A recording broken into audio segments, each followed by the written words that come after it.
Story 1. The Repeating Billboard. Aaron Mitchell had been hauling freight across the American Southwest for 19 years, building a career on consistency, reliability, and an encyclopedic knowledge of routes between California, Nevada, Arizona, and New Mexico. He knew every truck stop, every way station, every stretch of highway like he knew the layout of his own home. The predictability of his routes was comforting, allowing Aaron to operate almost on autopilot during the long overnight drives that formed the backbone of his schedule.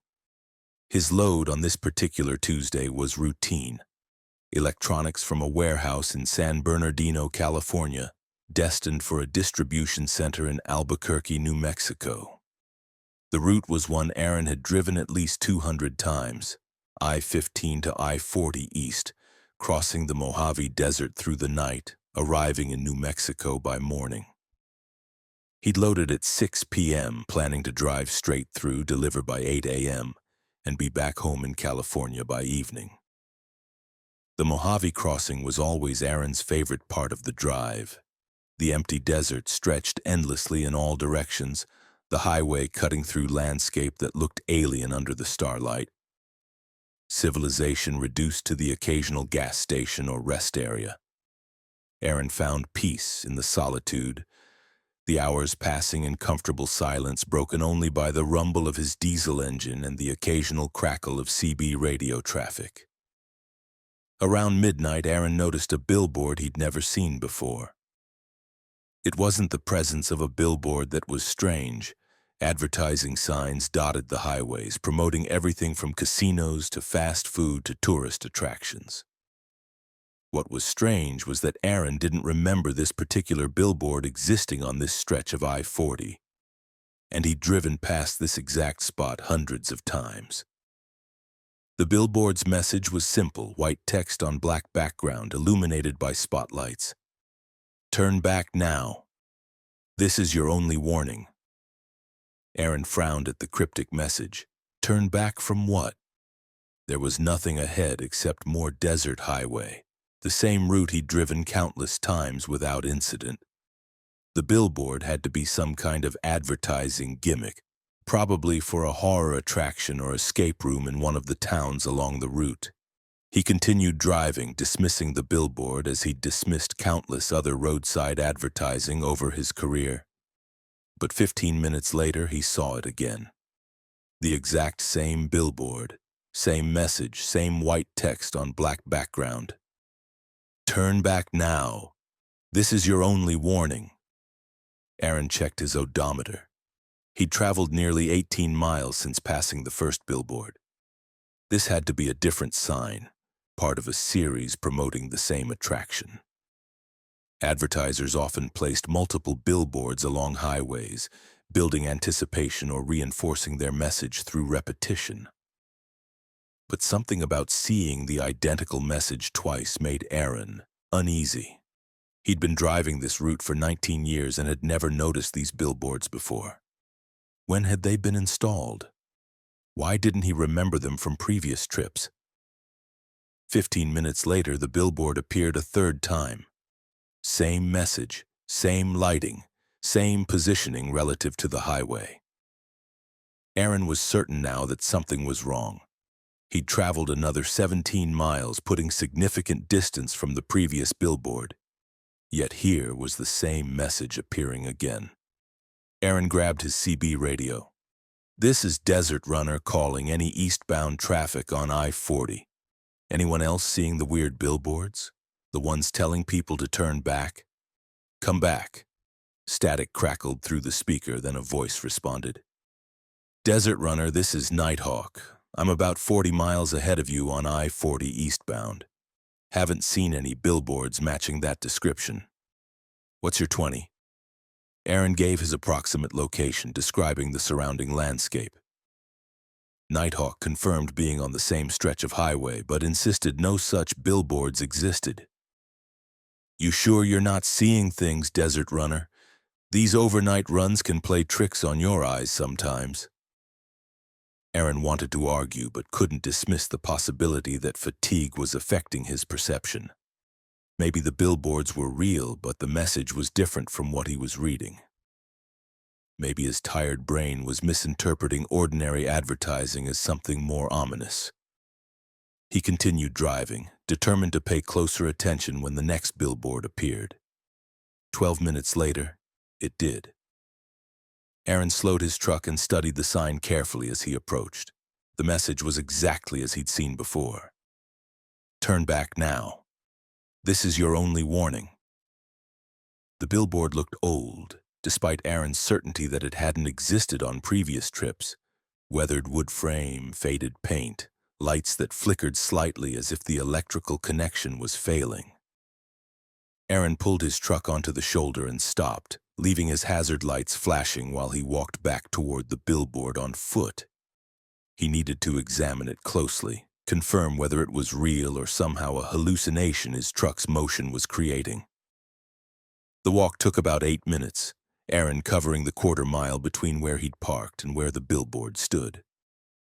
Up close, the sign was definitely real. Solid physical construction, lights powered by a generator Aaron could hear humming behind the billboard structure. The message was painted directly onto the board, not a printed vinyl overlay, the brush strokes visible in the white letters. At the bottom of the billboard, barely visible in the reflected light, was a date. Erected 1987. 36 years ago, long before Aaron had started driving this route. Had the billboard been here all along and he'd simply never noticed it? That seemed impossible given how distinctive the message was. Aaron walked around behind the billboard and found something that made his stomach clench with fear. Dozens of names carved into the wooden support posts, each accompanied by a date. He recognized several as truckers who'd gone missing over the years. Drivers whose disappearances had been discussed on CB channels and in truck stop conversations. Unsolved cases where vehicles had been found abandoned in the desert with no sign of their operators. Jerry Patterson, August 12, 2003. Aaron remembered that case. Patterson had been hauling furniture to Phoenix, his truck found empty on I-40 with the engine still running. No explanation, no evidence of foul play, just a driver who'd vanished mid-route. Maria Rodriguez, June 4, 2011. Another case Aaron recalled, a veteran driver who'd simply disappeared somewhere in the Mojave.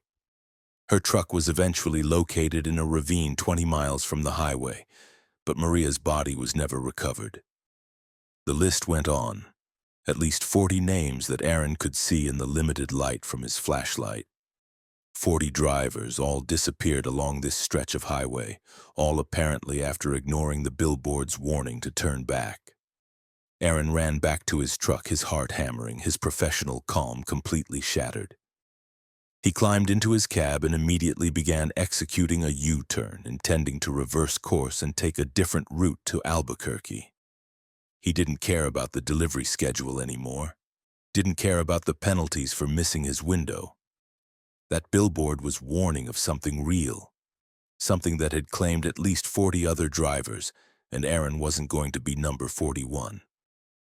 But as Aaron completed his turn and began driving west, back toward California, he saw the billboard ahead of him. That was impossible. The billboard had been behind him in the direction he'd just come from. There was no way it could now be ahead of him unless he'd somehow gotten turned around. But Aaron's GPS clearly showed him heading west, retracing his route, moving away from Albuquerque. Yet there was the billboard, approaching in his headlights. Turn back now. This is your only warning. Aaron's hands tightened on the steering wheel as confusion turned to terror. He'd just examined this billboard on foot, had read the names of missing drivers carved into its supports. Now it was ahead of him when it should be behind him, as if the sign was following him or repositioning itself to stay in his path. He passed the billboard, watching it recede in his mirrors, then focused on driving west as fast as he dared. But 15 minutes later, the billboard appeared again, this time on the opposite side of the highway, facing westbound traffic with the same message. Aaron realized with horror that the billboard wasn't warning him away from a specific location ahead. It was warning him that he was already trapped in whatever danger it referenced. The repeated appearances, the impossible repositioning, the way it seemed to follow his truck regardless of direction. He'd crossed some threshold, entered some zone, and now the warning was meaningless because escape was no longer possible. His CB radio crackled to life without Aaron touching it. A voice emerged from the static, distorted and overlapping as if multiple people were speaking simultaneously. You should have turned back. Everyone should have turned back. Now you're here with us in the between space where the highway loops forever and the only destination is the billboard. We tried to warn you. We tried to warn everyone. But nobody listens to warnings anymore. Aaron recognized voices among the overlapping speakers. Jerry Patterson's distinctive accent, Maria Rodriguez's voice from training videos Aaron had seen years ago. Other drivers whose CB handles he remembered from conversations before they disappeared. The missing drivers weren't dead. They were here, trapped in whatever impossible space Aaron had entered, caught in an endless loop where the only landmark was the warning billboard that appeared regardless of direction or distance traveled. Aaron's fuel gauge began dropping rapidly despite his maintaining consistent speed. The needle fell from 3/4 to half to a quarter within minutes, consuming fuel at a rate that violated physics. He was burning not just diesel but his time, his distance, his reality itself. The landscape outside his windows started to change. The desert remained, but its features became repetitive.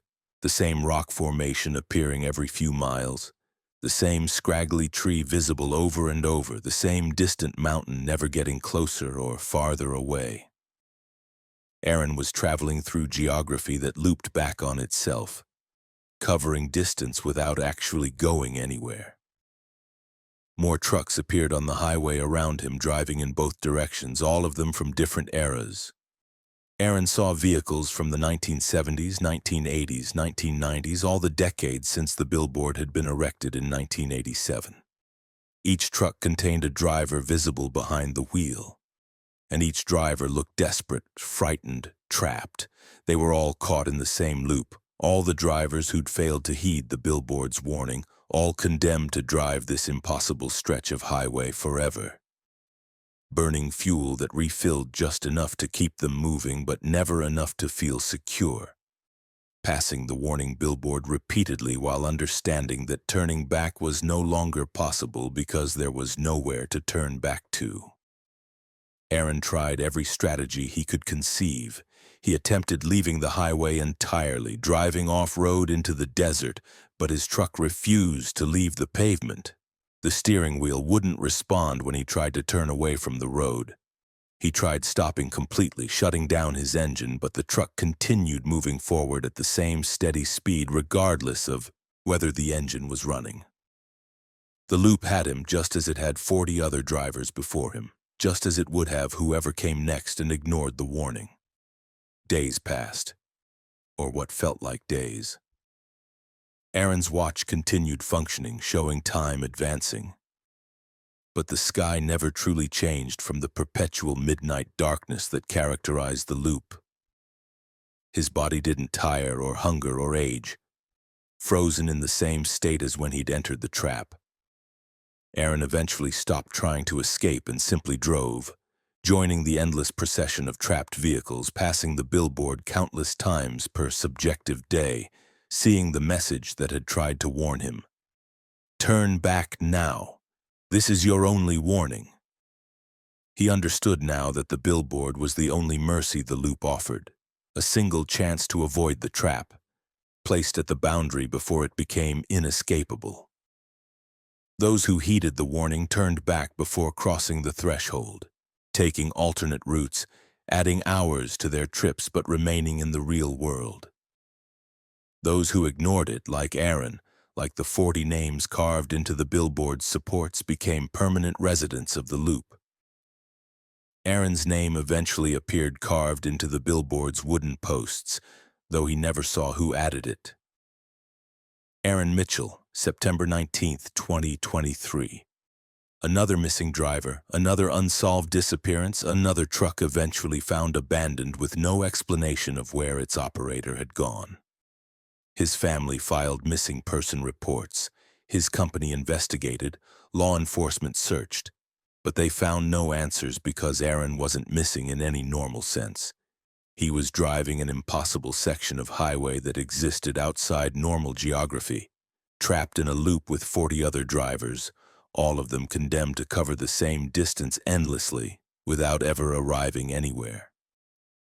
The billboard continues to warn travelers on I-40, though most who see it dismiss the message as advertising or pranks. A few drivers take it seriously, turn back, choose longer routes, and live to complete their deliveries. Others, tired or skeptical or certain that warnings don't apply to them, continue forward and cross the threshold from which return is impossible. And in the loop, Aaron Mitchell drives still, one more truck in an endless procession, forever passing the billboard that warns travelers of a danger they can only understand after it's too late to escape, forever moving through distance that leads nowhere, forever trapped in the between space where the highway loops eternally, and the only constant is the warning that should have been heeded. Turn back now, this is your only warning. Story 2. The Perfect Passenger. Thomas Brennan had been a long-haul trucker for 27 years, when he made the decision that would fundamentally alter his understanding of reality. He'd spent more than 2 decades driving solo, preferring the solitude and independence of working alone, maintaining his own schedule, making decisions without needing to consult or accommodate a partner. But at 53 years old, with his body starting to complain about the physical demands of the job, Thomas decided to try team driving, pairing with another driver to share the workload and maximize the truck's productive hours. His company matched him with a driver named Michael Santos, a man roughly Thomas's age with similar experience and a good safety record. They met at the company's headquarters to review protocols, exchange contact information, and plan their first shared route, a coast-to-coast run from Los Angeles to Baltimore, hauling electronics that required continuous movement and careful handling. Michael seemed perfect for team driving. He was quiet but not unfriendly, professional in his approach, respectful of Thomas's experience. They discussed their sleeping arrangements, driving preferences, and communication styles, finding they were remarkably compatible in their approaches to the work. The first 3 days of the trip went smoothly. Thomas and Michael alternated 6-hour driving shifts, allowing each to rest while the other operated the truck, maintaining continuous forward progress.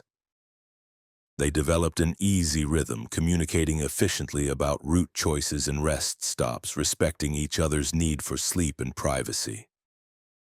But on the 4th day, Thomas noticed something strange. He was driving through Pennsylvania, approaching their Baltimore destination, when he realized he couldn't remember Michael's face clearly. This should have been impossible. They'd been sharing a truck cab for 3 days, spending hours in close proximity, having multiple conversations. Yet when Thomas tried to visualize Michael's features, his mental image was blurry, indistinct, as if his brain couldn't retain the details of his partner's appearance. Thomas glanced at Michael, who was sleeping in the truck's berth, and studied his features carefully. Brown hair, average build, unremarkable features. Thomas forced himself to memorize the face, then looked away and tried to recall it. Within seconds, the image became fuzzy again, details slipping away despite his efforts to retain them. This was more than normal forgetfulness. Thomas had an excellent memory for faces. He could recall the features of drivers he'd met briefly at truck stops years ago. Yet his team partner's face wouldn't stay in his memory, as if something was preventing the information from being stored properly. Thomas tried taking a photo of Michael with his phone while his partner slept, thinking that having a visual reference would help. But when Thomas looked at the photo afterward, it showed only the truck's berth, empty, No person visible despite Thomas's certainty that Michael had been there when he took the picture. Thomas's unease intensified. He reviewed their paperwork, finding Michael Santos listed as his team partner with an employee ID number and all the appropriate credentials. The documentation confirmed Michael was real, authorized, properly registered with the company. Yet Thomas's phone couldn't capture Michael's image, and Thomas's memory couldn't retain Michael's appearance. When Michael woke for his driving shift, Thomas decided to address the situation directly. "Michael, I need to ask you something that's going to sound strange. Have you noticed anything unusual about our partnership? Anything that seems off?" Michael looked at Thomas with an expression that was difficult to read, not confusion or concern, but something more neutral, almost expectant. "What kind of unusual things are you referring to, Thomas?" "I can't remember what you look like," Thomas admitted. "Even when I'm looking right at you, the moment I look away, your face becomes blurry in my memory. And when I tried to take your photo, you didn't appear in the image. What's going on?" Michael was quiet for a long moment, his expression still neutral. "You're more perceptive than most of my partners," he finally said. "It usually takes people longer to notice the inconsistencies." "Notice what?" Thomas demanded. "What are you?" "I'm exactly what your paperwork says I am," Michael replied calmly. "Michael Santos, commercial driver, employee of your company, your authorized team partner. I have all the proper credentials, all the documentation, everything required to be here. The fact that I'm not entirely real in the way you understand reality doesn't change the legal and administrative validity of my position." Thomas felt his grip tighten on the steering wheel, his professional calm fragmenting. "What does not entirely real mean? Are you a ghost? Some kind of hallucination?" "Neither," Michael said. "I'm a construct created by the highway itself to serve drivers who need partners but have difficulty finding compatible humans. The road network has its own intelligence, its own needs, and one of those needs is keeping trucks moving efficiently. When someone like you decides they want a team partner, the highway sometimes provides one, assembled from patterns and data points to create a driver who matches your requirements perfectly." Thomas wanted to reject this explanation as insane, but it aligned too well with his observations. Michael was indeed perfect. His driving skills exactly matched Thomas's preferences. His personality was precisely compatible. His schedule and habits created no conflicts. Michael was too perfect, too ideally suited to be a random match from the company's driver pool. "Why can't I remember your face?" Thomas asked. "Why don't you show up in photos?" "Because I don't have a consistent physical form," Michael explained. "I exist primarily as a functional presence, capable of operating the truck, communicating, performing all the tasks required of a team driver. But I don't have the fixed physical reality that would allow me to be photographed or remembered the way human faces are remembered. Your brain recognizes this inconsistency, which is why the memory won't stabilize." Thomas drove in silence for several minutes, processing this information. "Are there others like you? Other construct drivers?" "Hundreds," Michael confirmed. "Throughout the highway network, serving drivers who need partners, working for companies that don't realize some of their employees aren't technically human. We're efficient, reliable, never cause problems. Most of our partners never realize what we are. They simply appreciate having compatible team drivers and don't question the details." "What happens when the trip ends?" Thomas asked. "When we deliver this load in Baltimore?" "I'll cease to exist," Michael said simply. "The highway created me for this specific route, this specific partnership. When the job is complete, the construct dissolves and I return to whatever state existed before I was assembled. If you request another team partner in the future, the highway might create me again. or it might create someone different depending on your needs at that time. Thomas found this prospect disturbing. The idea that his partner was temporary, existing only for the duration of a single trip, that Michael would simply cease to be once they reached Baltimore. Doesn't that bother you, knowing you're going to stop existing in a few hours? I don't experience existence the way you do, Michael explained. I have no past before this trip, no future after it, no sense of mortality or permanence. I simply exist in the present moment, performing my function, experiencing whatever experiences the construct is capable of having. When I dissolve, there will be no suffering, no loss, just cessation. They drove through Pennsylvania in silence after that conversation, Thomas struggling to reconcile his perception of Michael as a person with the knowledge that his partner was essentially a sophisticated tool created by an intelligent highway system. Michael continued performing his duties perfectly, taking over driving shifts, communicating about route choices, maintaining the truck during stops. But Thomas now saw these actions differently, understanding them as programmed responses rather than human choices. They reached Baltimore as scheduled, delivered the electronics without incident, and completed the paperwork terminating the team partnership. Michael shook Thomas's hand. The grip felt real, the warmth of human contact present, and said, "Thank you for accepting what I am." Most drivers never consciously realize they're working with constructs. You saw through the illusion, which suggests you have a deeper connection to the highway than most. Then Michael walked away from the truck, heading toward the facility's office, and Thomas watched as his former partner simply faded from existence mid-stride.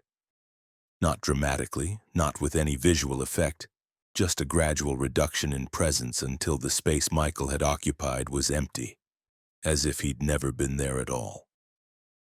Thomas checked with the company later, asking about Michael Santos's status. The record showed Michael had been his team partner for that trip, showed Michael's employee ID and credentials, but when Thomas asked to be partnered with Michael again for future routes, the company had no record of Michael being available. "He's not currently in our active driver pool," the dispatcher explained. "Maybe he went to another company or retired." But Thomas knew the truth. Michael Santos had never been in the active driver pool in any conventional sense. He'd been created for one specific trip, had fulfilled his function perfectly, and had then dissolved back into whatever substrate the highway used to generate its constructs. Thomas continued driving, sometimes solo, and sometimes with team partners. He learned to recognize the signs of construct drivers. Faces that wouldn't stick in memory, voices that sounded slightly generic despite being perfectly understandable, histories that seemed complete but couldn't be verified through normal channels.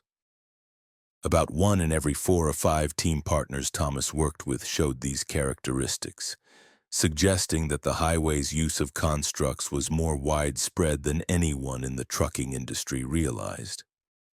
The construct drivers were always professional, always compatible with their human partners, always effective at their jobs. In some ways, they were superior to human team drivers. No personality conflicts, no arguments about route choices, no scheduling complications. The highway had perfected the art of creating ideal partners, assembling them from data and patterns and whatever strange intelligence allowed roads to have needs and preferences. Thomas learned to appreciate the constructs rather than fear them. They made his job easier, allowed him to maintain productivity while sharing the workload, provided companionship during long trips without the complications that human relationships sometimes involved.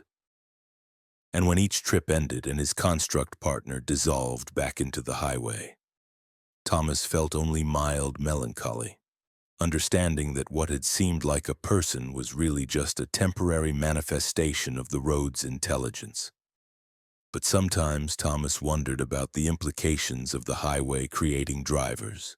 about what it meant that roads had become conscious enough to recognize needs and respond by assembling human-like entities.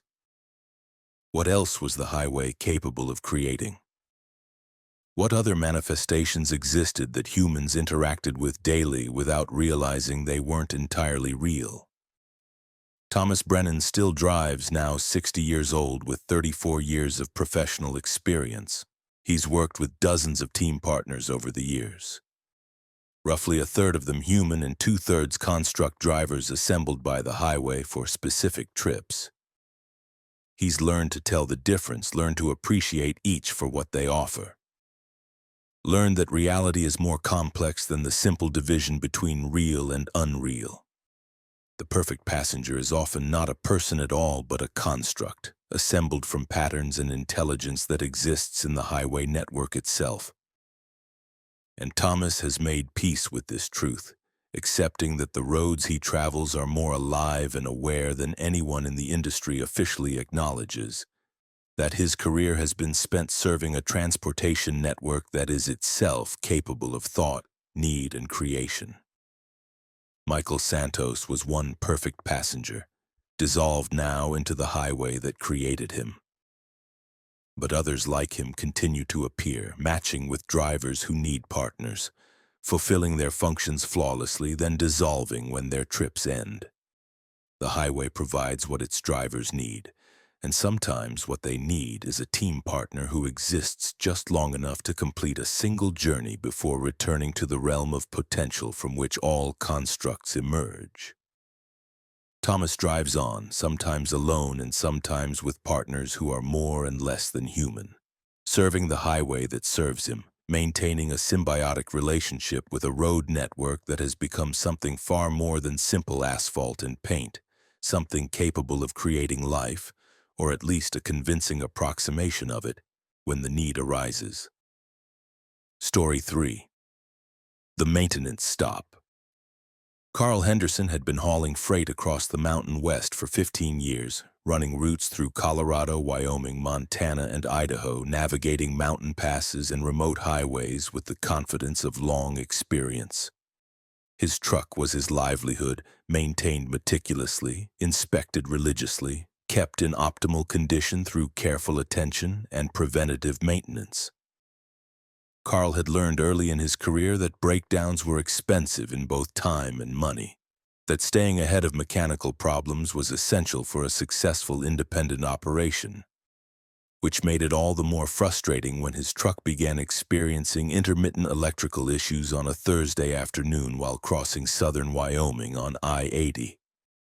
The problems were subtle at first, dashboard lights flickering briefly, radio cutting in and out, the check engine light illuminating for a few seconds before extinguishing.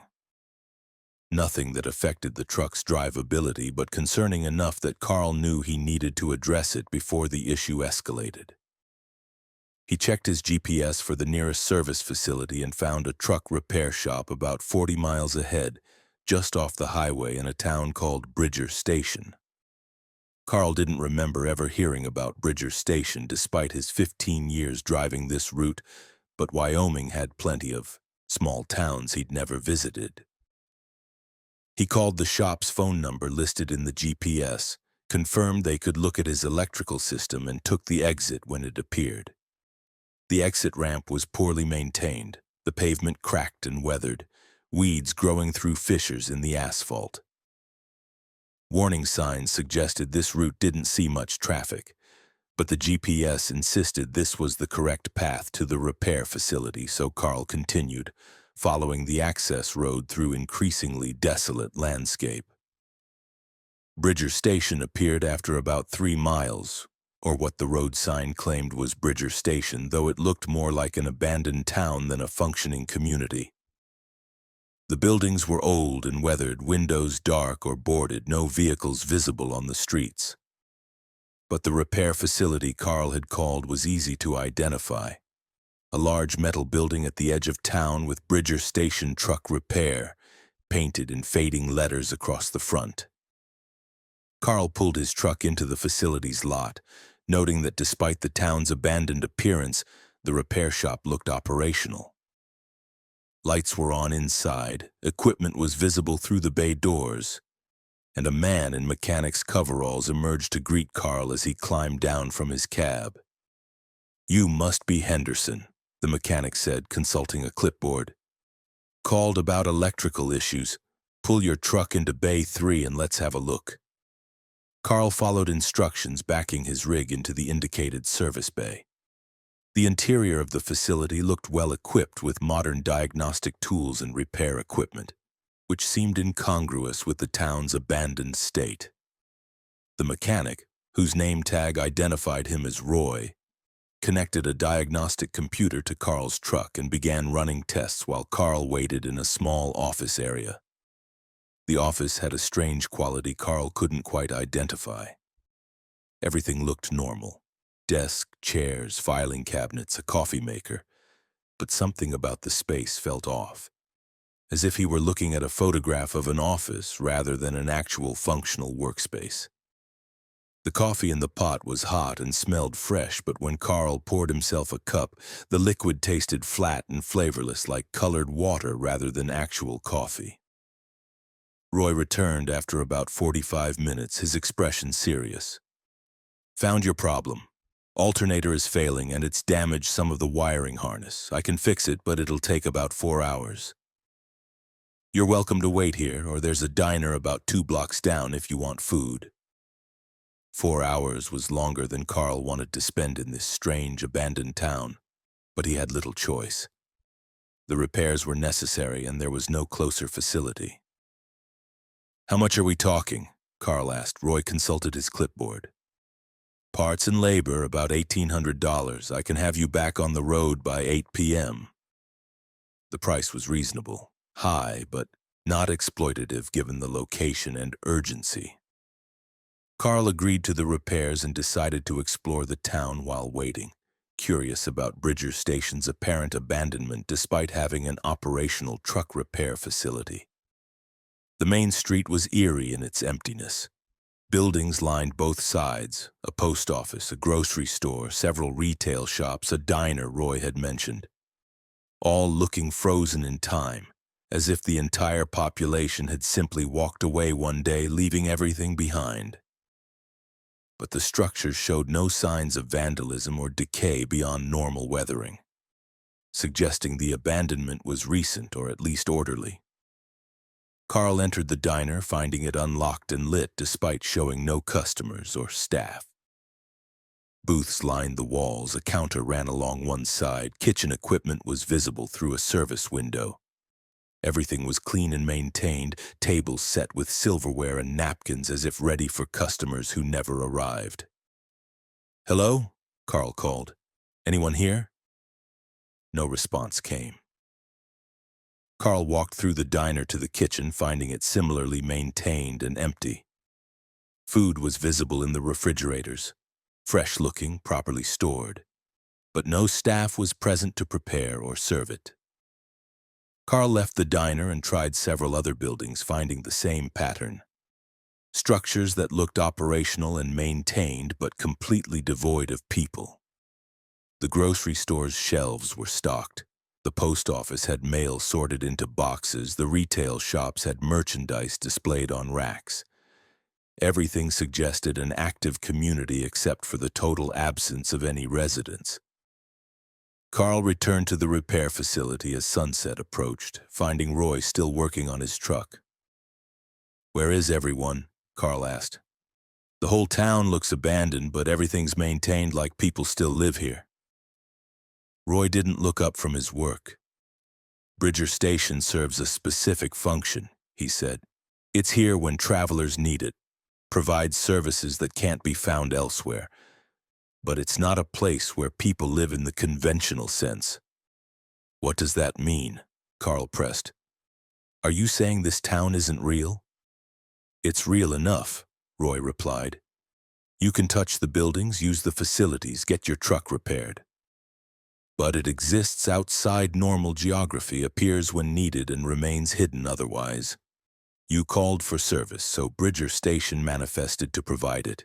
When you leave and resume your normal route, the town will recede back into whatever state it occupies when not needed."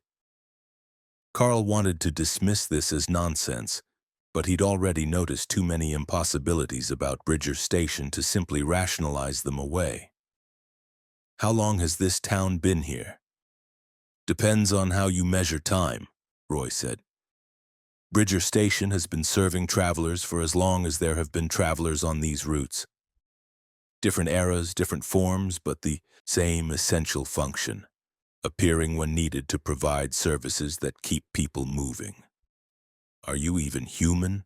Carl asked, remembering the strange quality of the office, the flavorless coffee, the maintained buildings with no residents.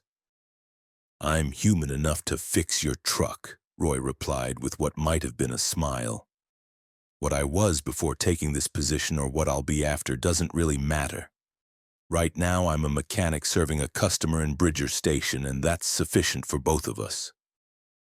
Roy finished the repairs as promised, testing Carl's electrical system and confirming everything functioned properly. Carl paid the $1,800, noted that his receipt listed a location that didn't appear on any map when he checked later, and drove his truck out of Bridger Station as full darkness fell. The return to I-80 felt longer than the 3 miles Carl remembered from the arrival drive. The road stretched and twisted through darkness that seemed absolute, no moon or stars visible, just the tunnel of Carl's headlights cutting through black void. After what felt like 20 minutes but showed as only 5 on his clock, Carl's truck emerged back onto I-80, merging with normal highway traffic as if he'd never left. Carl immediately checked his GPS for any reference to Bridger Station. None existed. The town didn't appear on maps, wasn't listed in any business directories, didn't have any online presence. The phone number Carl had called earlier was disconnected when he tried it again. Bridger Station had vanished as completely as if it had never existed, leaving only Carl's receipt as evidence of his visit. A receipt that showed a location coordinates that mapped to empty wilderness when Carl checked them later. But Carl's truck ran perfectly after the repairs, the electrical issues completely resolved, the work quality evident in improved performance and reliability. Whatever Bridger Station was, whoever or whatever Roy had been, the mechanical work was genuine and professional. Carl researched the town afterward, finding scattered references in trucker forms and old logbooks.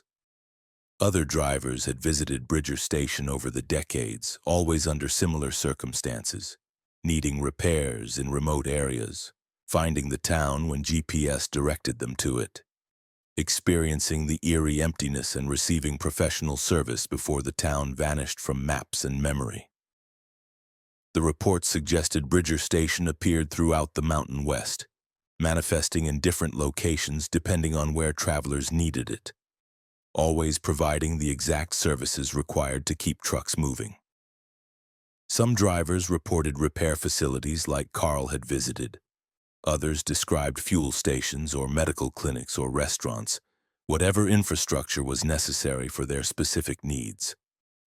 The common thread was that Bridger Station existed outside normal geography, appearing when summoned, by need, providing services efficiently and professionally, then receding back into hidden state once its function was complete.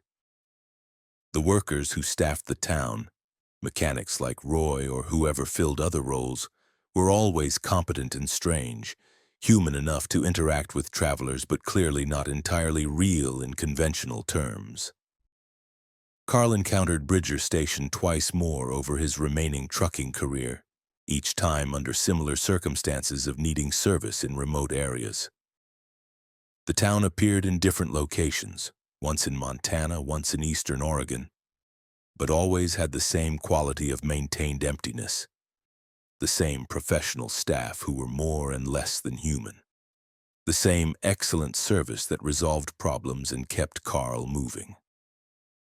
He learned to appreciate Bridger Station rather than fear it, understanding the town as a safety net that appeared when the highway network's normal infrastructure was insufficient. For independent truckers like Carl operating in remote regions, knowing that emergency services would materialize when needed provided comfort despite the unsettling nature of the town itself. Carl Henderson eventually retired from trucking at age 60. His 15-year career expanded to 25 before his body finally demanded a less demanding lifestyle. But he kept the receipts from his 3 visits to Bridger Station. Physical evidence of a place that existed outside maps and normal reality. Proof that the highway network provided for its travelers in ways that went far beyond what official infrastructure suggested. And sometimes, when Carl heard about truckers breaking down in remote areas with no services available, he wondered if Bridger Station was appearing for them, manifesting its empty streets and professional staff, providing the repairs or fuel or food necessary to keep travelers safe and moving. The town was out there somewhere, Carl knew, hiding in the spaces between mapped locations, waiting for the next call that would summon it back into temporary existence. Roy is still working in Bridger Station, Carl assumes, still greeting travelers who find the town through GPS directions that lead to places that shouldn't exist. Still performing repairs with professional competence. Still serving as the human interface for a town that exists to support travelers even though no one lives there in any conventional sense. The highway provides for those who travel it, and Bridger Station is one mechanism of that provision. A town that appears when needed and recedes when its function is complete, staffed by entities that are human enough to fix trucks and provide services, existing outside normal geography but serving entirely real needs. Carl drives rarely now, mostly just local trips, but he keeps his phone charged and GPS updated, knowing that if he ever truly needs help in a remote area, Bridger Station might appear to provide it one more time. Story 4. The CB Confession. Raymond Foster had been a long-haul trucker for 21 years, spending the majority of his adult life on highways crossing the country, hauling everything from refrigerated goods to construction materials to dry freight. His CB radio handle was Night Owl, reflecting his preference for overnight driving when roads were less congested and he could make better time without fighting traffic. Raymond had heard thousands of conversations over his CB during those 21 years. Casual chatter between drivers killing time, warnings about speed traps and road conditions, occasional philosophical discussions during the lonely midnight hours when people felt comfortable sharing thoughts they'd never express in daylight. The CB radio was the trucker's lifeline, connecting isolated drivers into a loose community that spanned the entire highway network. But on a Wednesday night in October, while crossing Nebraska on I-80, Raymond heard a transmission that would haunt him for the rest of his life. It started normally enough. Raymond was monitoring Channel 19, the standard trucker channel, listening to scattered conversations as he drove through darkness toward his Wyoming destination. Around 2 a.m., with traffic nearly non-existent and most of the previous chatter faded to silence, a new voice emerged from the static. "This is Dark Road calling anyone who will listen," the voice said, male and sounding middle-aged, tone carrying exhaustion and resignation. "I need to confess something. I need to tell someone what I did before I run out of time." Raymond's professional instinct was to respond, to acknowledge the transmission and provide human connection to someone who sounded distressed. But something about the voice made Raymond hesitate, a quality he couldn't quite identify that suggested this transmission was different from normal CB conversations. "I killed someone," Dark Road continued, not waiting for a response.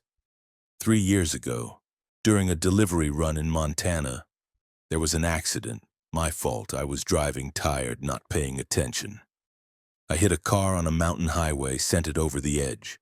The driver died instantly, according to the news reports. I should have stopped, should have reported it, but I panicked. I drove away and never told anyone. Raymond felt cold dread settle in his stomach. If this was real, he was hearing a confession to vehicular manslaughter and hit and run. He should contact authorities, report the transmission, provide whatever information might help identify the speaker. But the voice continued, and something about the circumstances made Raymond listen, rather than immediately reaching for his phone. "I've been driving the same routes for 3 years since then," Dark Road said. "Trying to outrun the guilt, trying to convince myself it was an accident. That stopping wouldn't have changed anything, that running was understandable even if it wasn't right. But the guilt follows me. Every highway, every mountain pass, every time I pass through Montana, I feel it crushing me." Raymond noticed other trucks around him slowing down, drivers apparently also listening to the transmission. Several other CB handles acknowledged. "This is Iron Horse, I hear you, Dark Road. This is West Wind, we're listening." The confession was being broadcast widely, reaching dozens if not hundreds of drivers monitoring Channel 19. "Tonight I'm driving through Montana again," Dark Road continued, "approaching the exact stretch of highway where it happened. And I've decided I can't keep running. The guilt is going to kill me anyway, slowly destroying everything I am, so I might as well end it where it started. I'm going to drive off the same cliff I sent that other driver over. It's the only thing that feels right anymore." "Dark Road, this is Night Owl," Raymond transmitted, his professional calm helping him respond despite the horror of what he was hearing. "Don't do anything irreversible. If you made a mistake 3 years ago, you can still make it right. Report what happened, face the consequences, but don't compound one tragedy by creating another." "I appreciate that, Night Owl," Dark Road replied. "But you don't understand the weight. 3 years of knowing I killed someone and ran. 3 years of waking up every morning seeing their face in my mind. 3 years of checking news reports, learning they had a family, children, a life that ended because I was too tired to drive safely. I can't carry it anymore." Other drivers joined in, broadcasting their own messages, offering support, urging Dark Road to reconsider, suggesting he pull over and talk rather than making a permanent decision. For several minutes, Channel 19 became a collective intervention, dozens of truckers trying to save a life through radio waves and whatever human connection could be established through CB transmission. Dark Road listened, but didn't waver. "I know you all mean well, and I appreciate everyone taking time to care about a driver you've never met. But I've made my decision. I'm coming up on the location now, mile marker 247 on Highway 200 in Montana. This is where it happened, and this is where it ends." Raymond's GPS showed he was hundreds of miles from Montana, too far away to intervene physically, even if he knew exactly where Dark Road was located. Other drivers on the channel reported similar distances. Everyone hearing the transmission was too far away to help directly. "I'm close to Montana," a voice suddenly transmitted. "This is Long Haul. I'm on Highway 200 approaching mile marker 247. If you're really there, Dark Road, I'll see your lights. Don't do this. Pull over and talk to me face to face." There was a pause, then Dark Road responded with something that made Raymond's blood run cold. "You won't see me, Long Haul. I'm not there in the way you think. I'm broadcasting from 3 years ago. From the night it happened, from the exact moment I decided to run instead of stopping. This transmission is my confession echoing through time, reaching everyone who'll be driving these roads in the future." Long Haul's voice came back, confused and frightened. "I'm at mile marker 247 now. There's no truck here, no lights except mine." "What are you talking about, Dark Road?" "Check the news archives," Dark Road said quietly. "October 15th, 3 years ago tonight. A trucker named Raymond Foster, yes, same first name as you, Night Owl, which is why your voice resonates differently than the others, drove his truck off Highway 200 at mile marker 247. Officials ruled it an accident, assumed he fell asleep at the wheel. But it wasn't sleep. It was guilt. It was the weight becoming unbearable. And this transmission is my confession, sent backward and forward through time, reaching every driver who might make the same mistake I did." Raymond felt his hands shaking on the steering wheel, his own name reverberating through his mind. The transmission was supposedly from a driver named Raymond Foster. confessing to a death and a suicide that happened 3 years ago. But Raymond Foster was alive, driving right now, listening to this confession while crossing Nebraska. Unless the transmission was telling the truth about echoing through time, reaching Raymond before the events it described had actually happened to him, warning him about a future he might experience if he wasn't careful, about fatigue, about guilt, about the weight of mistakes that could accumulate and become crushing.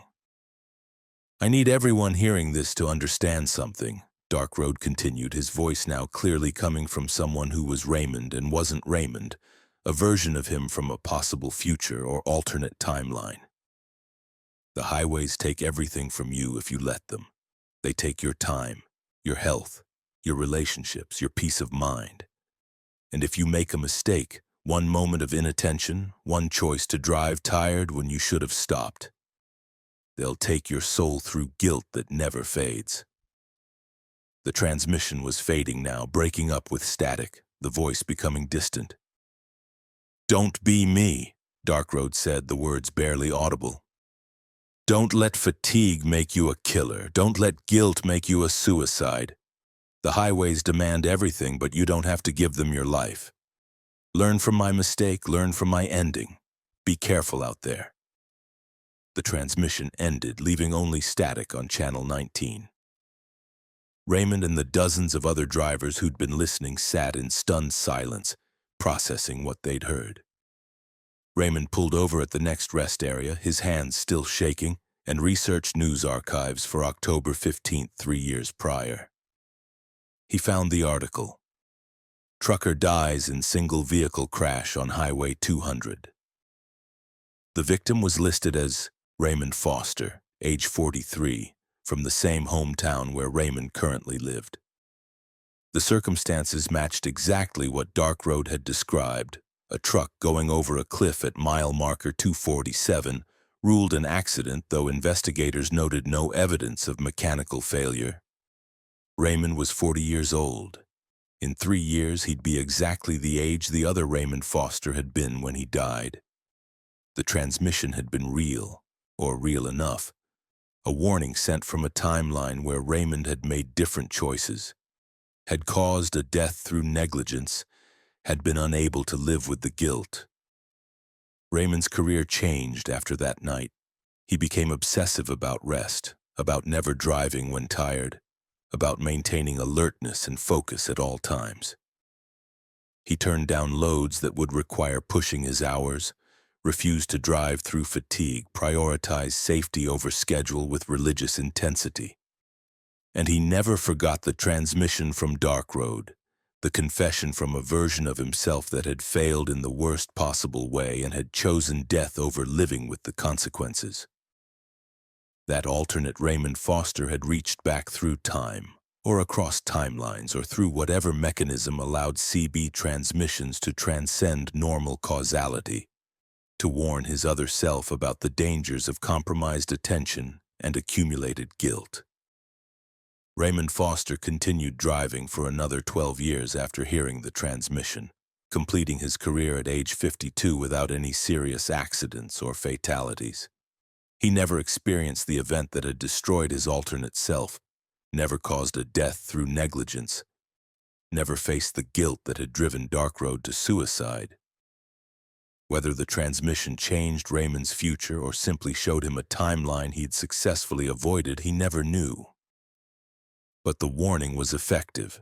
Raymond drove carefully, rested properly, maintained standards that ensured he'd never become the person he'd heard confessing on Channel 19. And sometimes, late at night on empty highways, Raymond monitored his CB and heard other transmissions that seemed to come from impossible times and places. Warnings from drivers to their past or future selves, confessions from alternate timelines, messages that transcended normal causality to reach those who needed them. The CB radio network was more than simple radio communication, Raymond learned. It was a channel that connected not just drivers across physical distance but across temporal and dimensional boundaries, allowing warnings to flow from futures that might be avoided and pasts that contained lessons for those wise enough to listen. Raymond Foster never became Dark Road, never confessed to vehicular manslaughter, never drove off that cliff in Montana. But somewhere in the multiverse of possible timelines, another Raymond Foster did make those choices, did experience that ending, and reached back to save his alternate self from the same fate. The highways take everything if you let them, but sometimes they also give warnings, broadcast through CB channels by voices that come from times and places that shouldn't be accessible. And drivers who hear these warnings have the choice to heed them or ignore them, to change their futures or repeat the mistakes that others have already made. Raymond Foster chose to listen, chose to change, and in doing so proved that the confessions of the doomed can save the living if taken seriously and allowed to modify behavior before tragedy becomes inevitable. Story 5. The Endless Inspection. Martin Cole had been an owner-operator for 16 years, running freight throughout the Midwest and maintaining an impeccable safety record through careful adherence to regulations and meticulous vehicle maintenance. Martin took pride in his professionalism, kept comprehensive documentation, ensured his truck always passed inspections with no violations. He understood that DOT compliance was essential for maintaining his operating authority and reputation, which made his experience at the way station outside Des Moines, Iowa, all the more disturbing. Martin was hauling agricultural equipment from Illinois to Nebraska, traveling westbound on I-80 on a Tuesday afternoon. Traffic was moderate, weather clear, everything routine as Martin approached the way station that served westbound traffic. The electronic pre-clearance system in Martin's truck should have signaled him to bypass the scales.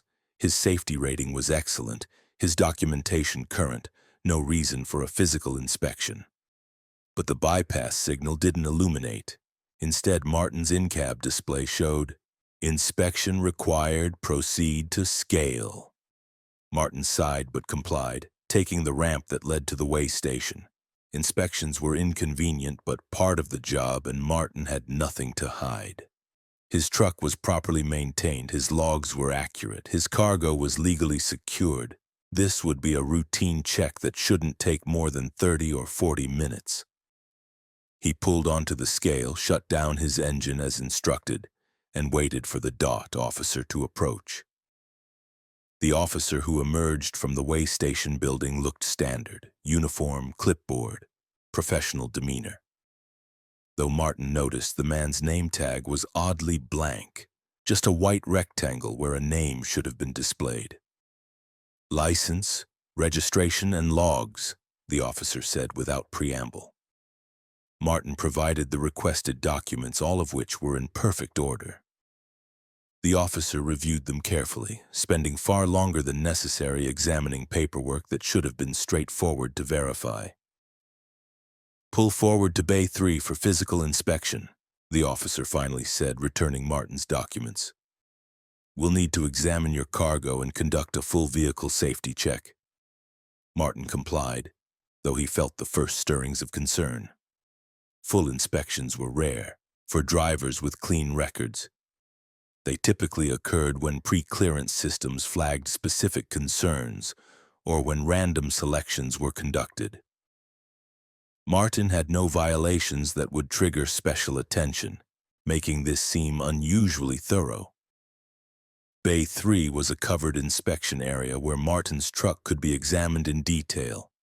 3 DOT officers, none of them wearing name tags, began a methodical inspection of Martin's vehicle, checking everything from tire tread depth to brake adjustment to lighting systems.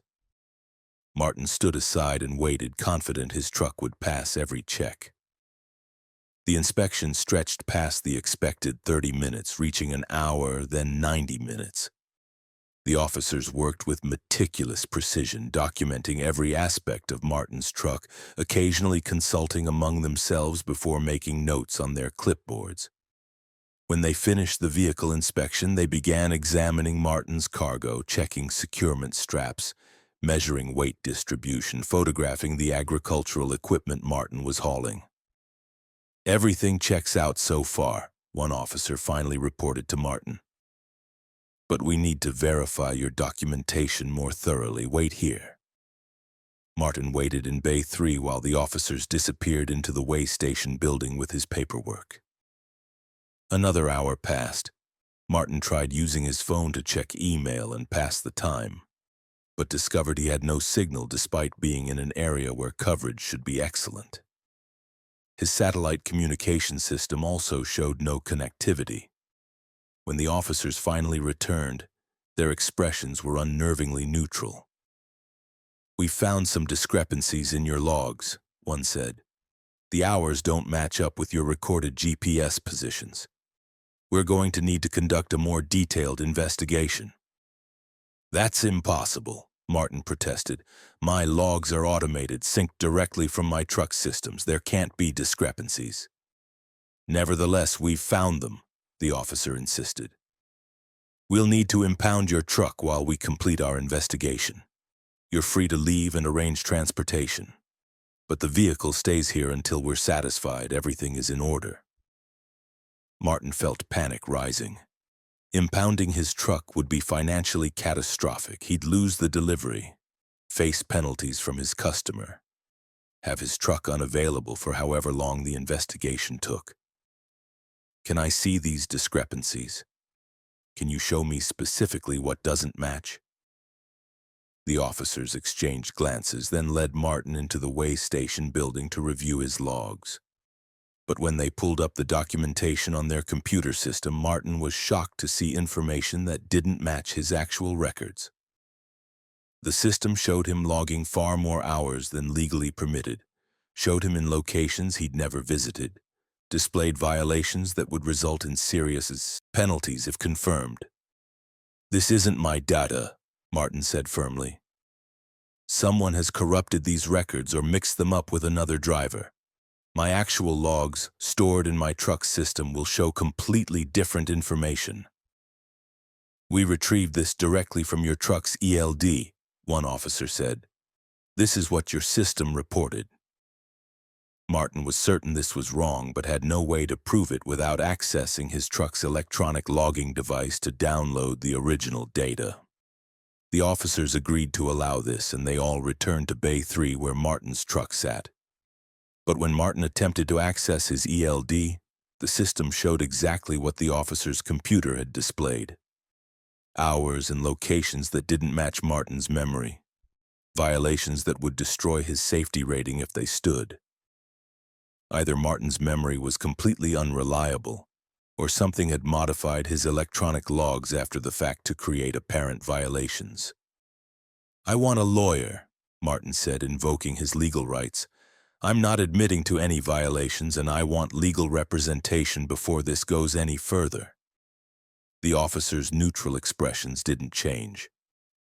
"You're certainly entitled to legal representation," one said, "but the investigation will continue regardless. Your truck remains impounded until we complete our review, which typically takes 72 hours minimum." 72 hours without his truck meant Martin would lose his current load, miss multiple subsequent delivery commitments, and potentially face breach of contract claims from multiple customers. The financial damage would be substantial even if he was eventually cleared of all violations. Martin tried calling his insurance company to report the situation and seek guidance, but his phone still showed no signal.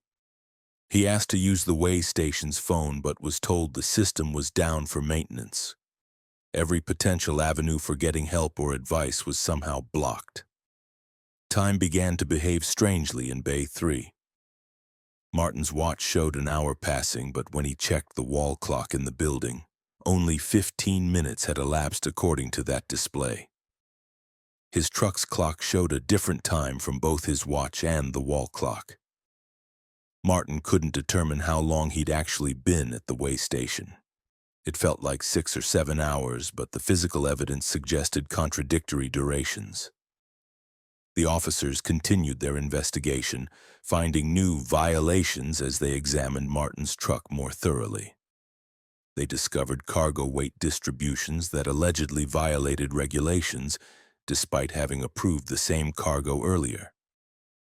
They found inadequate brake adjustment that had passed their initial inspection. They documented lighting deficiencies on systems that had been functioning perfectly when Martin arrived. Martin realized with growing horror that he wasn't dealing with a legitimate inspection. He was caught in some kind of bureaucratic trap where violations were being manufactured, where no amount of compliance would be sufficient, where the investigation would continue indefinitely, finding new problems regardless of the truck's actual condition. "How do I get out of here?" Martin asked desperately. "What do I need to do to end this inspection and get my truck released?" The officers looked at him with their neutral expressions, and Martin finally noticed something that should have been obvious from the beginning. They didn't breathe. Their chests didn't rise and fall. Their lips didn't move when they spoke except to form words. Their eyes didn't blink. They were something that looked like DOT officers but wasn't quite human. Entities wearing the appearance of authority figures but lacking the biological processes that would make them genuinely real. "You end the inspection by admitting fault," one officer finally said. "By accepting that you're in violation, that your operation is unsafe, that you don't deserve to continue driving. Once you acknowledge this truth, the inspection concludes and you can leave." "But I'm not in violation," Martin insisted. "My truck is safe, my logs are accurate, or were before something corrupted them. My operation is legal and professional. I won't confess to violations I didn't commit." "Then the inspection continues," the officer said simply. "We have unlimited time to find problems. Eventually, every truck reveals violations if examined thoroughly enough. Eventually, every driver admits to unsafe practices if questioned comprehensively enough. We simply continue until you acknowledge what we already know to be true." Martin understood then that he was facing something beyond normal bureaucracy. This was a test of some kind, a trial where the way station served as purgatory for drivers who'd somehow been selected for judgment. Whether through genuine violations or random selection or some quality Martin didn't recognize, he'd been pulled from normal traffic flow into this liminal space where time worked differently and inspections could last forever. "I need to contact my family," Martin said, trying a different approach. "They'll be worried if I don't check in. Can I at least send a message letting them know I'm delayed?" "No communication is permitted during active investigations," the officer replied. "Standard protocol." Martin tried everything he could think of over what felt like the next several days but showed as only hours on some clocks and minutes on others. He requested supervisors, demanded to file complaints, threatened legal action, pleaded for mercy, and eventually tried simply ignoring the officers and attempting to drive away. Nothing worked. The officers continued their endless inspection, finding new violations, generating more paperwork, trapping Martin in a process that seemed designed to never conclude. Martin finally broke down, exhausted and defeated. "Fine," he said. "You win. I admit it. I'm in violation. My truck isn't safe. I shouldn't be driving. Whatever you want me to say, I'll say it. Just please let this end." The officer's neutral expressions finally changed, showing something that might have been disappointment or perhaps satisfaction. "That's not quite what we need," one said. "We need genuine recognition of your failings, not just desperate compliance. But it's a start. You may go now. Your truck will be released with citations for the violations we documented. You'll need to address them before resuming operations." Martin climbed into his truck, expecting to find it still in Bay 3, but somehow his vehicle was now at the way station's exit, ready to return to the highway. His paperwork was in the passenger seat with a stack of violation notices that would require extensive remediation and likely destroy his safety rating. He drove away from the way station in a daze, checking his mirrors obsessively to ensure it wasn't following him, and merged back onto I-80 as if leaving a nightmare. His phone signal returned immediately, showing dozens of missed calls from his customer, his insurance company, his family. According to his phone's clock, 7 hours had passed since he'd entered the way station.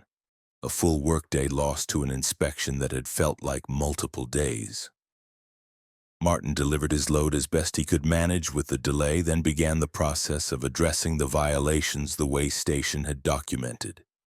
But when he tried to access the citations, the paperwork had vanished. No official record existed of the inspection. No violations were on file with DOT.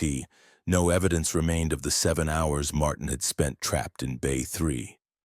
Martin researched the way station afterward and found scattered reports from other drivers describing similar experiences.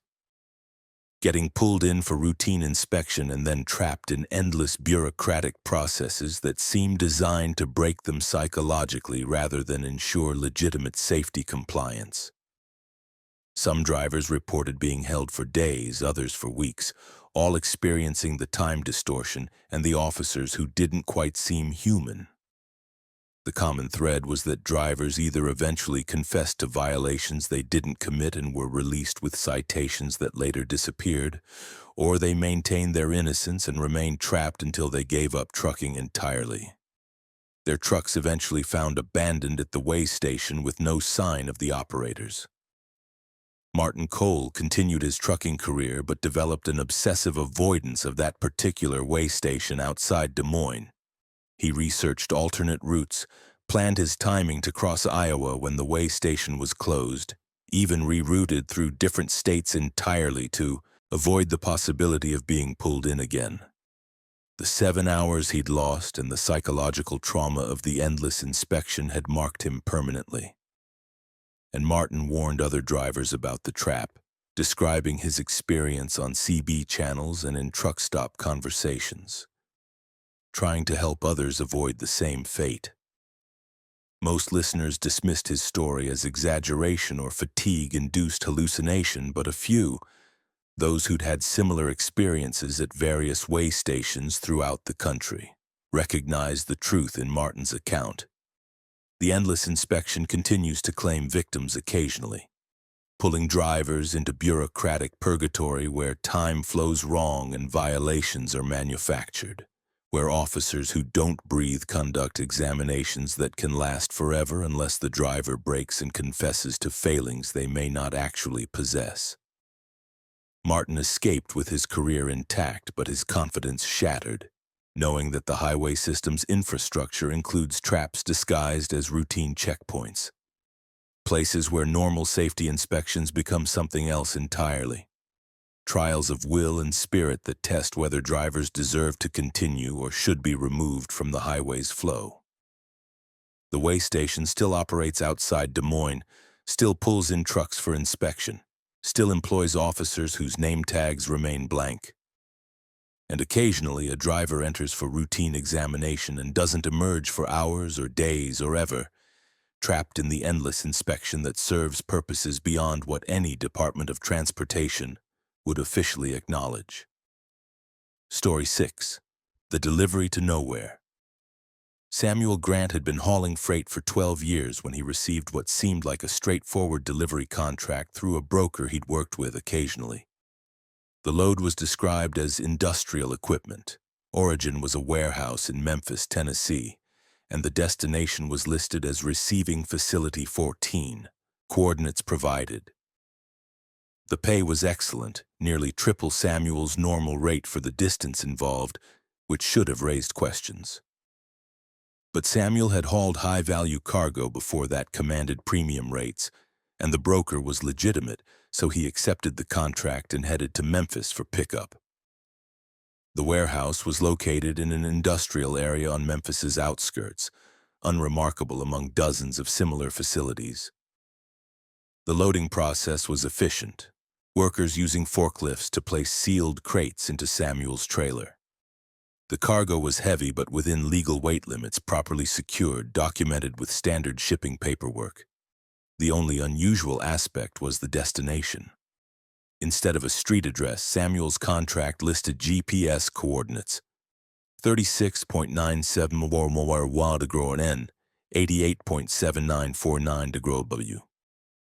When Samuel entered these coordinates into his GPS, the system showed a location in western Tennessee, roughly 2 hours from Memphis on a combination of state highways and rural roads. Samuel departed Memphis as evening approached, following the route his GPS calculated.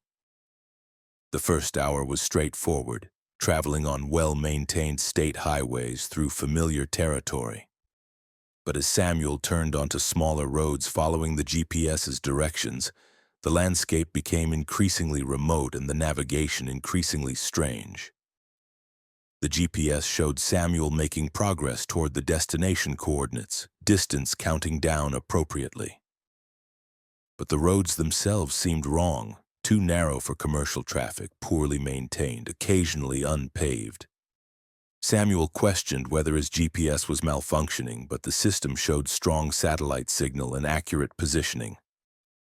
Around 9 p.m., as full darkness fell, Samuel's GPS indicated he was approaching the destination.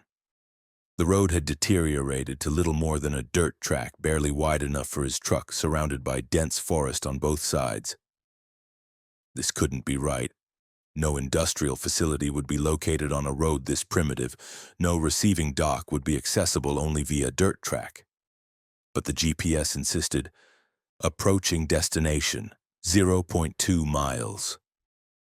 Samuel slowed his truck to a crawl, navigating carefully around potholes and roots that threatened to damage his equipment. The forest pressed close on both sides, branches occasionally scraping against his trailer. This was absurd. Samuel should turn around, contact the broker, report that the destination coordinates were obviously wrong.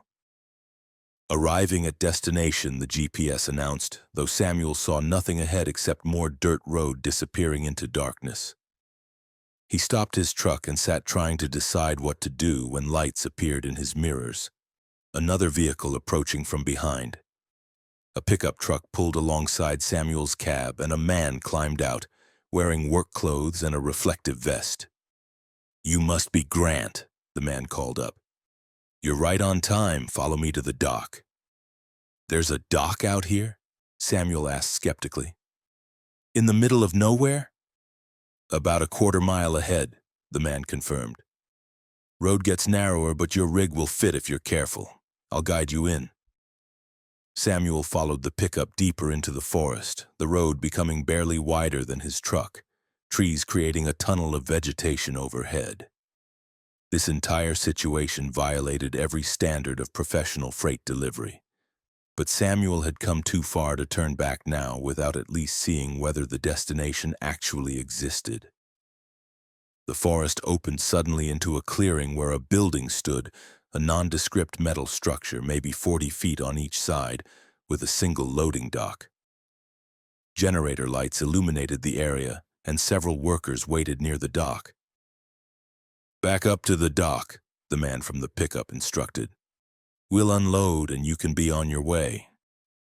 Samuel backed his trailer to the dock with difficulty, the tight space making maneuvering challenging. The workers opened his trailer and began unloading the sealed crates, working with practiced efficiency despite the remote location and primitive conditions. Samuel climbed down from his cab to complete the paperwork, and the man from the pickup brought him a tablet to sign electronically. The delivery confirmation showed Receiving Facility 14. With the GPS coordinates Samuel had been given, no other identifying information about the location or what organization operated it. "What is this place?" Samuel asked, signing the tablet. "What kind of facility operates out here in the middle of nowhere?" "The kind that prefers privacy," the man replied with a slight smile. "Your cargo is industrial equipment like the paperwork says, just equipment that certain organizations would rather not have traced to specific locations. Everything's legal. You're not hauling anything illegal or dangerous. Just discreet." Samuel watched the workers finish unloading, noting they handled the crates with extreme care as if the contents were fragile or valuable beyond the weight alone. When the last crate was removed, the workers closed Samuel's trailer doors and signaled he was clear to depart. The man from the pickup provided exit directions. Follow the road back the way you came for 2 miles, then take the first right. That'll bring you back to the highway within 20 minutes. Easier exit than the entry route. Samuel followed these directions, relieved to be leaving the strange facility behind. But as he navigated the dark forest road, he began to notice things that didn't make sense. The GPS showed him traveling on roads that didn't match the dirt tracks he was actually driving on. His odometer was incrementing faster than the distance he seemed to be covering. And most disturbing, when Samuel checked his mirrors, he could still see the lights from receiving facility 14, even after driving for what should have been several miles. The facility was following him, or he was somehow stuck in proximity to it despite his truck moving forward. Samuel tried the first right the man had mentioned, but the turn didn't exist where it should have been according to the distance traveled. He continued driving, looking for any intersection or landmark that would indicate he was making progress back toward civilization. But the forest road seemed endless, looping back on itself, always maintaining that impossible connection to the facility whose lights remained visible in his mirrors. After an hour of driving, Samuel's fuel gauge dropped from 3/4 to half tank, consumption far exceeding what the distance should require. He was burning fuel without actually traveling, caught in some kind of spatial trap where the road looped endlessly without providing escape. Samuel grabbed his CB radio. "This is Echo 6 calling anyone in western Tennessee. I'm lost on back roads trying to find my way back to the highway. Anyone familiar with this area, please respond." Static was his only answer. Samuel tried multiple channels, called repeatedly, but received no response. His cell phone showed no signal, and his satellite communication system displayed the same unable to determine position error he'd seen before when technology failed in impossible situations. Samuel pulled over and shut down his engine, trying to think clearly despite his rising panic. He'd delivered his cargo to a facility that shouldn't exist, had received payment for a delivery that now seemed to have been something other than a legitimate commercial transaction, and was now trapped on a road that wouldn't let him leave.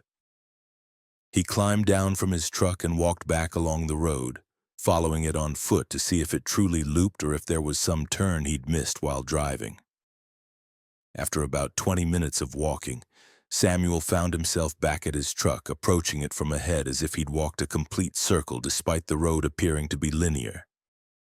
The forest and the road existed in impossible geography, folded back on itself in ways that violated normal three-dimensional space.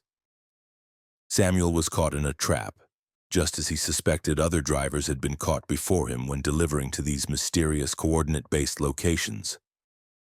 Samuel returned to his truck and tried driving again, this time paying careful attention to every detail of the landscape, looking for any anomaly that might indicate a way out. He drove for hours. His clock showed time passing. His fuel continued depleting.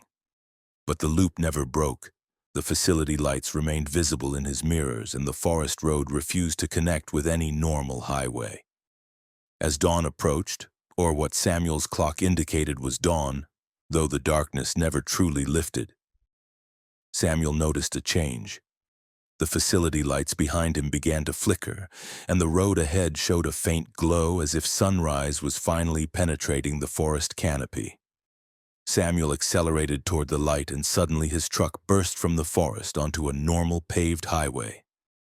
The transition so abrupt it was like passing through a membrane. Behind him, the dirt road and forest had vanished completely, replaced by normal Tennessee landscape. Fields and farms visible in the early morning light. Samuel's GPS immediately reconnected, showing his position on Highway 69, approximately 30 miles from where the coordinates for receiving Facility 14 should have been. His fuel gauge had somehow refilled to 3/4 despite burning down to nearly empty during his hours of trap driving. His clock showed 6:47 a.m., roughly 9 hours since he'd left the facility, though the subjective experience had felt much longer. Samuel pulled over at the first truck stop and sat shaking, trying to process what he'd experienced. He delivered cargo to a location that existed outside normal geography, had been temporarily trapped in the spatial anomaly surrounding it, and had escaped only when whatever mechanism created the trap had released him, or possibly when dawn had broken the facility's connection to the impossible road network. He researched Receiving Facility 14 afterward, finding no legitimate organization with that designation. The GPS coordinates he'd been given mapped to empty forest when checked on satellite imagery. No buildings or infrastructure visible. Whatever facility Samuel had delivered to existed only at certain times or under specific conditions, materializing to receive deliveries, then vanishing back into whatever hidden state it normally occupied. Samuel contacted the broker who'd arranged the delivery, intending to report the bizarre circumstances and demand answers. But the broker's phone number was disconnected. The company's website had vanished, and no record existed of the transaction except for the payment that had appeared in Samuel's account. Real money for a delivery to a place that officially didn't exist. Samuel found scattered reports from other drivers describing similar deliveries. High-paying contracts to coordinate base destinations, facilities in impossible locations, periods of being trapped on roads that looped endlessly, eventual escape with no clear explanation of what had occurred. The pattern suggested an organized system moving cargo to hidden locations using drivers who could be released afterward with their memories and accounts intact, but no proof that would stand up to official investigation. Samuel Grant continued his trucking career but turned down any contracts that listed coordinates instead of street addresses, refused high-paying jobs that seemed too good to be true, and avoided brokers he couldn't verify through multiple independent sources. The delivery to nowhere had taught him that some freight goes to destinations that exist outside normal geography, that premium pay often indicates premium risk, and that not all deliveries end with the driver returning safely to normal reality. Receiving Facility 14 continues operating wherever it manifests, accepting deliveries from drivers who follow coordinates into impossible locations, releasing most back to normal roads after completing their drops, and occasionally keeping those who see too much or resist too hard. The facility moves throughout the country, appearing under different designation numbers, staffed by workers who guide truckers through the delivery process, then vanish along with the building when the transaction is complete. And drivers continue accepting these contracts, drawn by exceptional pay, unaware that the destinations they're agreeing to serve exist in spaces that fold back on themselves, that some deliveries go to facilities that shouldn't exist, that occasionally a driver enters the coordinate-based location and never successfully navigates back to the normal highway network. Samuel escaped and learned his lesson. Others continue to discover these hidden destinations, delivering cargo to nowhere and hoping the road will eventually release them back to the world they understand. Story 7. The Voice on Channel 9. Douglas Hartman had been a professional trucker for 17 years, hauling various types of freight across the western United States, maintaining a solid reputation for reliability and safety. His CB radio handle was Pacific Run, reflecting his frequent routes between inland states and the West Coast. Douglas was well known on the CB channels, recognized by many other drivers who'd shared conversations with him over the years. Channel 9 was designated as the emergency channel, reserved for urgent communications about accidents, medical emergencies, or other critical situations requiring immediate attention. Professional drivers monitored Channel 9 but rarely transmitted on it except during genuine emergencies, respecting the channel's designated purpose. Which made it disturbing when Douglas began hearing routine conversations on Channel 9, broadcasts that clearly weren't emergencies but sounded like the casual chatter that belonged on Channel 19 or other social frequencies.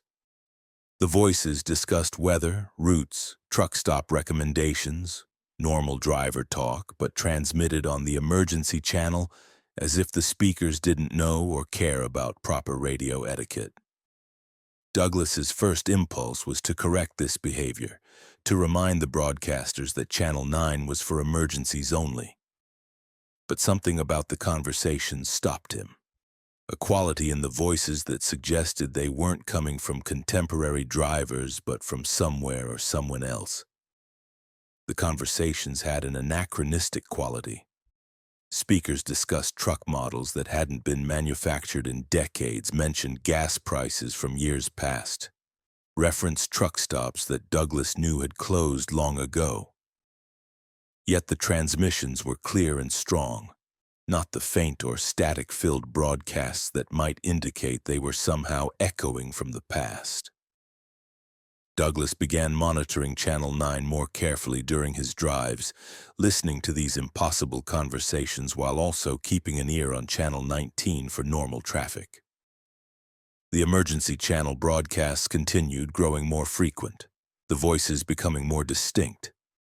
And gradually Douglas began to recognize individual speakers, drivers whose CB handles he knew, some of whom he'd driven alongside years ago. "This is Road King heading west on I-80 through Nebraska," a voice said on Channel 9.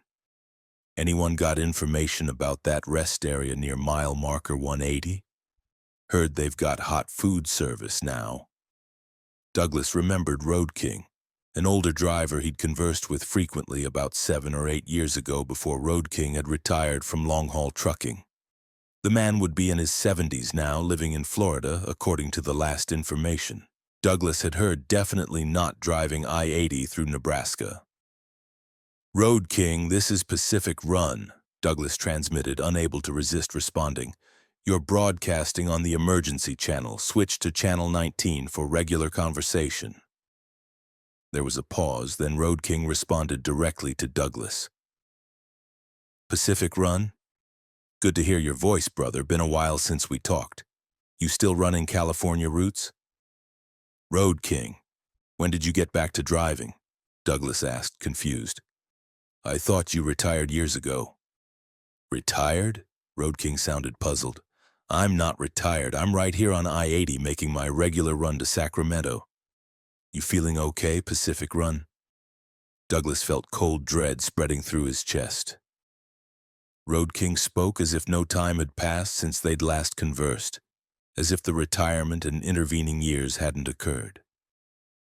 Either Road King had somehow forgotten his own retirement, or the voice Douglas was hearing came from a point in time before Road King had stopped driving.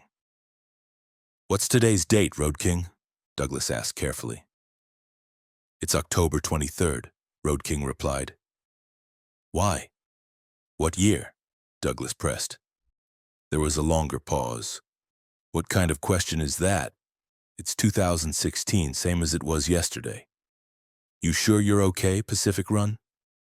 7 years ago, when Road King had still been driving, when the conversations Douglas remembered having with him had been current rather than historical.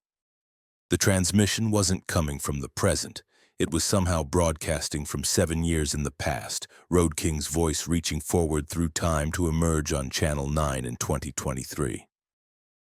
Douglas began paying more attention to the dates and details mentioned in the Channel 9 broadcasts. Every conversation he could verify came from different years in the past, 2015, 2014, 2012, going back more than a decade.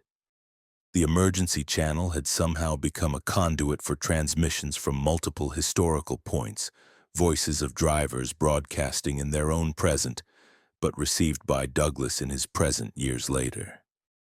Most disturbing was when Douglas recognized his own voice among the broadcasts.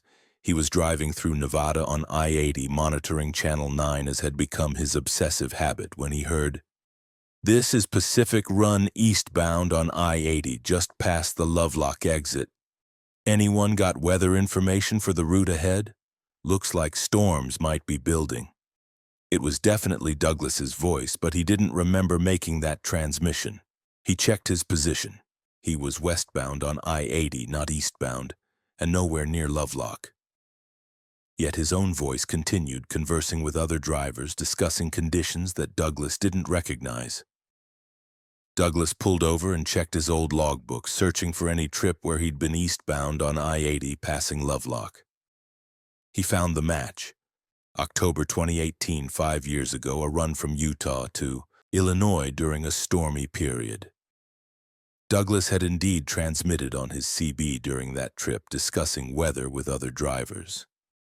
But he'd been transmitting on Channel 19, not Channel 9. The emergency channel was somehow collecting his transmissions from years ago and rebroadcasting them in the present, or perhaps time itself was folding back and allowing his past communications to bleed through into his current experience. Douglas's understanding shifted. Channel 9 wasn't just receiving old transmissions, it was becoming a temporal intersection where broadcasts from multiple time periods coexisted simultaneously. Every transmission Douglas heard represented someone broadcasting in their own present, whether that present was now or years in the past, all of them intersecting on the emergency channel for reasons Douglas couldn't comprehend. The implications were disturbing. If Douglas could hear broadcasts from the past, could drivers in the past hear his current transmissions? Was time truly linear? Or did all moments exist simultaneously, accessible through the right channel on the CB radio? Douglas began experimenting, transmitting on Channel 9 and specifically addressing drivers he knew from years ago, trying to make contact across temporal boundaries. This is Pacific Run calling Road King. If you can hear this, I'm transmitting from October 2023. You're going to retire in 2 years from your current position. Consider slowing down, spending more time with family. The years go by faster than you think.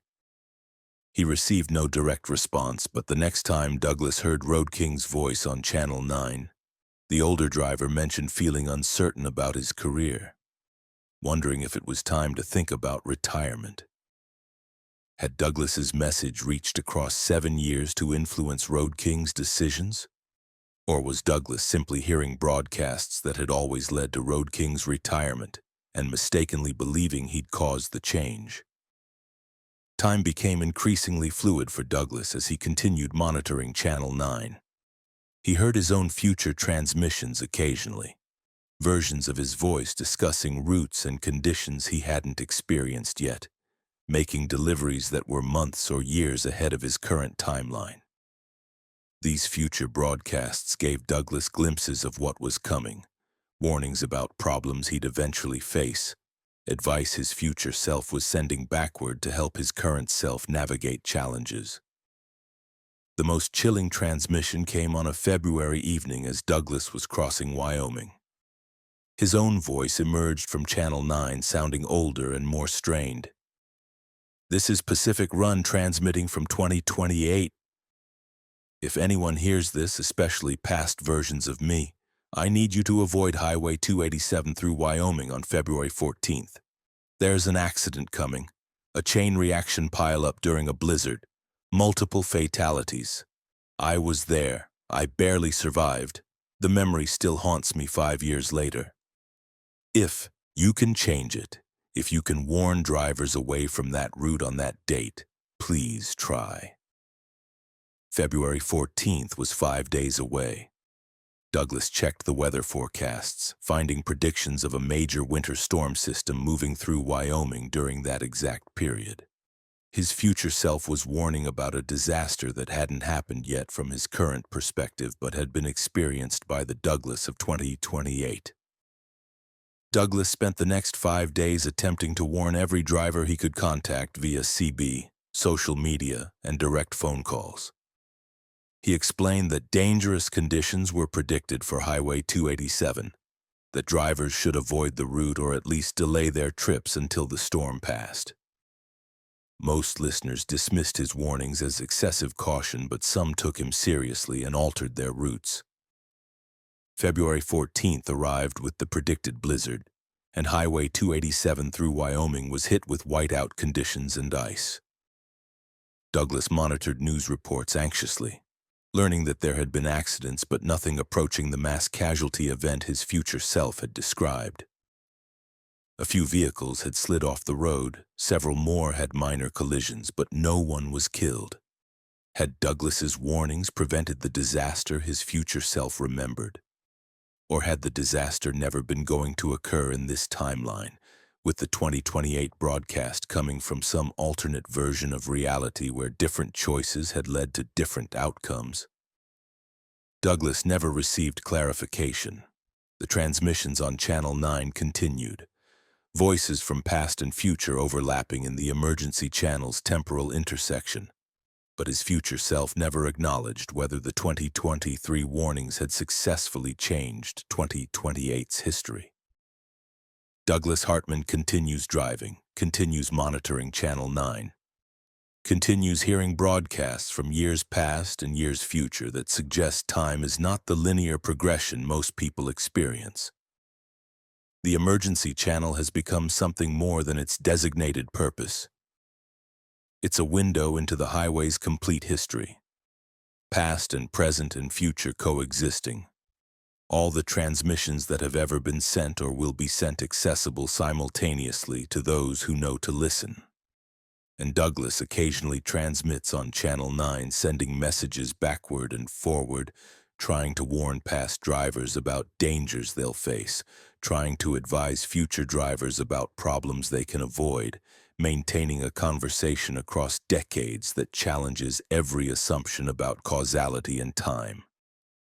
The voice on Channel 9 might be from yesterday or from 10 years ago, or from a decade in the future. Every transmission exists simultaneously in the temporal intersection, and drivers who monitor the emergency channel carefully can hear advice from their future selves, warnings from their past, conversations that transcend normal time and suggest that all moments on the highway exist together, parallel and accessible through the simple technology of CB radio. Douglas has become a guardian of Channel 9, monitoring the temporal broadcasts, trying to learn patterns that might help him guide other drivers through time's complexities. He's accepted that the highway exists outside normal causality, that the roads remember everything and allow those memories to echo forward and backward through properly tuned receivers. And sometimes, late at night on empty highways, Douglas hears broadcasts that he recognizes as his own voice from decades future. An elderly Douglas still driving, still monitoring Channel 9, still trying to warn his younger self about the accidents and breakdowns and losses that await along the highway of time. The voices continue, past and present and future overlapping, all broadcasting on the emergency channel because perhaps all time is an emergency, all moments equally urgent and equally permanent, all of existence accessible simultaneously to those who know which channel to monitor and how to interpret the broadcasts that transcend normal causality. Douglas drives on, listening to his own past and future, to the voices of drivers long dead and not yet born, maintaining his vigil on Channel 9 where time folds back on itself and all transmissions exist forever.